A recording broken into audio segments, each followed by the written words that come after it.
जय सिया राम। सबको मेरा हाथ जोड़ के प्रणाम। मैं आज वीडियो बनाऊंगी इस पर, ये बृहस्पतिवार पर, ठीक है। बृहस्पतिवार पर वीडियो बनेगी। बृहस्पतिवार का पूजा वो व्रत रहना बहुत ही शुभ होता है और बहुत लोग व्रत रहते हैं, अपनी मनोकामना पूरी करने के लिए व्रत रहते हैं और व्रत रहना चाहिए। किसी मतलब जैसे भी जिसका बच्चे नहीं हो रहे हैं, अपनी मनोकामना जो भी रखना चाहो, सुख शांति के लिए, कुछ भी अपनी मनोकामना हो उसके लिए हमें व्रत रहना चाहिए। और व्रत में केले के पेड़ की पूजा की जाती है ना, वृक्ष की, और केले के फल का भोग लगाया जाता है। बहुत मतलब शुभ माना गया है। पीला चंदन से पूजन किया जाता है और पीले वस्त्र भी पहने जाते हैं। इस पे पीली लोई बना के गाय को गुड़ रख के और दौल रख के, दौलों को गला के और फिर दौल उसके ऊपर रख के और गुड़ से गाय को खिलाना चाहिए। इससे बहुत मनोकामनाएं पूरी होती हैं और सुख शांति घर में बनी रहती है। मैं विधि बता देती हूँ उसकी। बृहस्पतिवार की क्या विधि है। बृहस्पतिवार को जो भी स्त्री पुरुष व्रत करें, उनको चाहिए कि वो दिन में एक ही समय भोजन करें, क्योंकि बृहस्पतेश्वर भगवान का इस दिन पूजन होता है। भोजन पीले चने की दाल आदि का करें, परंतु नमक नहीं खावें और पीले वस्त्र पहने, पीले ही फलों का प्रयोग करें, पीले चंदन से पूजन करें। पूजन के बाद प्रेम पूर्वक गुरु महाराज की कथा सुननी चाहिए। इस व्रत को करने से मन की इच्छाएं पूरी होती हैं और बृहस्पति महाराज प्रसन्न होते हैं तथा धन्य पुत्र विद्या तथा मनोवांछित फलों की प्राप्ति होती है। परिवार को सुख शांति मिलती है। इसलिए यह व्रत सर्वश्रेष्ठ और अति फलदायक सब स्त्री व पुरुषों के लिए है। इस व्रत में केले का पूजन करना चाहिए। कथा और पूजन के समय तन मन क्रम वचन से शुद्ध होकर जो इच्छा हो बृहस्पति देव की प्रार्थना करनी चाहिए।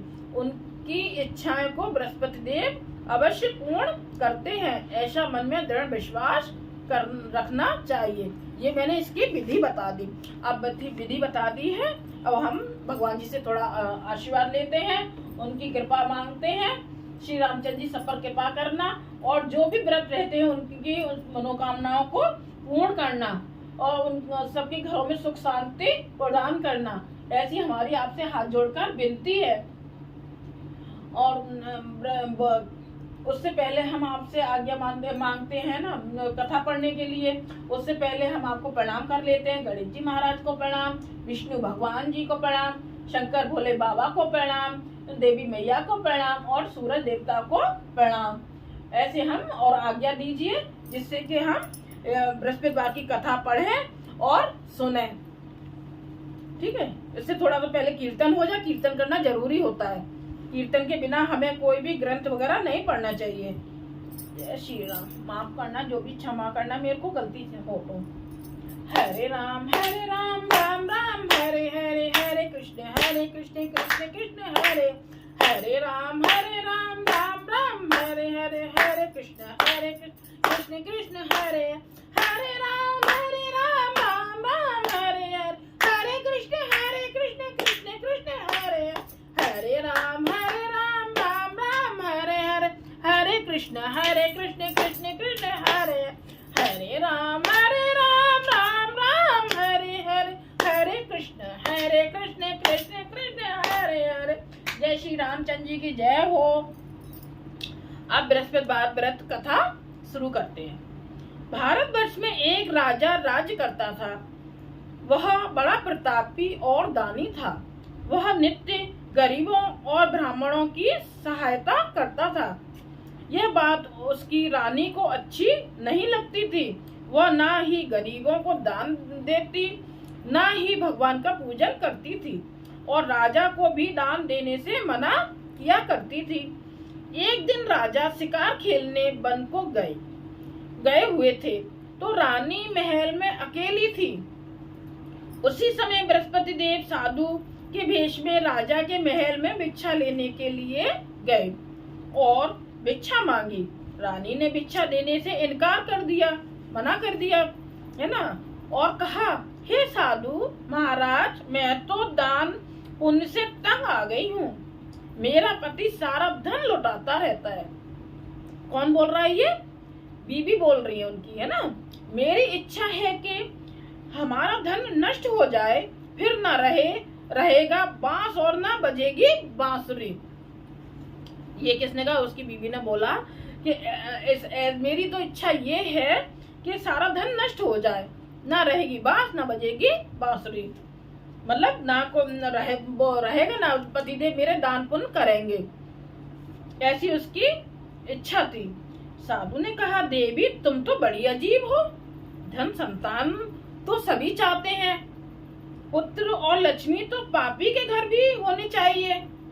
यदि तुम्हारे पास अधिक धन है तो भूखों को भोजन दो, प्यासों के लिए प्याऊ बनवाओ, मुसाफिरों के लिए धर्मशालाएं खुलवाओ। जो निर्धन अपनी कुंवारी कन्याओं का विवाह नहीं कर सकते उनका विवाह करा दो। ऐसे और कई काम हैं जिनके करने से तुम्हारा यश लोक परलोक में फैलेगा। परंतु रानी पर उपदेश का कोई प्रभाव न पड़ा। वह बोली, महाराज आप मुझे कुछ ना समझाएं, मैं ऐसा धन नहीं चाहती हूँ जो हर जगह बांटते फिरूं। साधु ने उत्तर दिया, यदि तुम्हारी ऐसी इच्छा है तो तथास्तु। मतलब साधु ने कहा, वो तो भगवान जी थे साधु के रूप में, तो उन्होंने कहा कि अच्छा ठीक है, तुम ऐसा चाहती हो तो ऐसा ही हो। और वो ऐसे कह के चले गए। तुम ऐसा करना कि बृहस्पतिवार को घर लीपकर पीली मिट्टी से अपना सिर धोकर स्नान करना, भट्टी चढ़ाकर कपड़े धोना। ऐसा करने से आपका सारा धन नष्ट हो जाएगा। उन्होंने उपाय बता दिया। तभी कहते हैं ना कि उस दिन लीपना नहीं चाहिए, पोंछा नहीं लगाना चाहिए, सिर नहीं धोना चाहिए। कितनी अच्छी बात बोली है कि हमें ये नहीं करना चाहिए, पर लेकिन कोई नहीं मानता है। अब तो सबने ये मानना छोड़ ही दिया है, कोई उपाय नहीं करते ये, है ना, तो नष्ट हो जाएगा। इतना कहकर वो साधु महाराज वहां से अंतर्ध्यान हो गए, चले गए। जैसे वो साधु कह कर गया था, रानी ने वैसा ही किया। 6 बृहस्पतिवार ही बीते थे कि उसका समस्त धन नष्ट हो गया और भोजन के लिए दोनों तरसने लगे। ठीक है, मतलब सारा धन नष्ट हो गया, सांसारिक भोगों से दुखी रहने लगे। तब वो राजा रानी से कहने लगा कि तुम यहाँ पर रहो, मैं दूसरे देश में जाऊं, क्योंकि यहाँ पर मुझे सभी मनुष्य जानते हैं। क्योंकि वो गरीब हो गया था, इसलिए कोई कार्य भी नहीं कर सकता। देश चोरी परदेश भीख बराबर है। देश में चोरी करना और परदेश में भीख मांगना सब बराबर। ऐसा कहकर राजा परदेश चला गया। वहां जंगल को जाते और लकड़ी काट कर लाता और शहर बेचता। इस तरह जीवन व्यतीत करने लगा। एक दिन दुखी होकर जंगल में एक पेड़ के नीचे निश्चित रूप से आसन जमाकर बैठ गया। वह अपनी दशा को याद करके व्याकुल होने लगा। बृहस्पतिवार का दिन था। एक बार उसने देखा कि निर्जन वन में एक साधु प्रकट हुआ। वह साधु भेष में स्वयं बृहस्पतिवार देवता थे, वो खुद देवता थे। लकड़हारे के सामने आकर बोले, उसके सामने, हे लकड़हारे, तो इस सुनसान जंगल में तू चिंता मग्न क्यों बैठा है, क्यों चिंता कर रहा है? मतलब लकड़हारे ने दोनों हाथ जोड़कर प्रणाम किया और उत्तर दिया, महात्मा जी आप सब कुछ जानते हैं, मैं क्या कहूँ। यह कहकर रोने लगा और साधु को आत्मकथा सुनाई। महात्मा जी ने कहा, तुम्हारी स्त्री ने बृहस्पति के दिन वीर भगवान का निरादर किया है, जिसके कारण रुष्ट होकर तुम्हारी यह दशा कर दी। अब तुम चिंता को दूर करके मेरे कहने पर चलो तो तुम्हारे सब कष्ट दूर हो जाएंगे और भगवान पहले से भी अधिक संपत्ति देंगे। तुम बृहस्पति के दिन पाठ किया करो। 2 पैसे के चने मुनक्का मंगवा कर उसका प्रसाद बनाओ। किस चीज का प्रसाद बनाओ? तुम बृहस्पति के दिन पाठ किया करो। 2 पैसे के चने और मुनक्का मंगवा कर उसका प्रसाद बनाओ और शुद्ध जल से लोटे में शक्कर मिलाकर अमृत तैयार करो। देखो, 2 पैसे के चने मतलब 2 पैसे मतलब कहने का मतलब है कि पैसे के चने मंगवाकर, मुनक्का मंगवाकर प्रसाद बनाओ और शुद्ध जल से लोटे में शक्कर यानी चीनी मिलाकर अमृत तैयार करो। कथा के पश्चात अपने सारे परिवार और सुनने वाले प्रेमियों में अमृत व प्रसाद बांटकर आप भी प्रसाद ग्रहण किया करो। ऐसा करने से भगवान तुम्हारी सब कामनाएं पूरी करेंगे।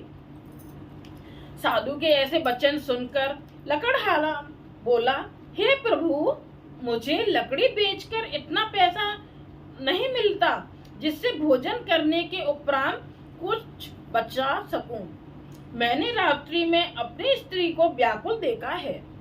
मेरे पास कुछ भी नहीं है जिससे उसकी खबर मंगा सकूं। साधु ने कहा, हे लकड़हारे, तुम किसी बात की चिंता मत करो।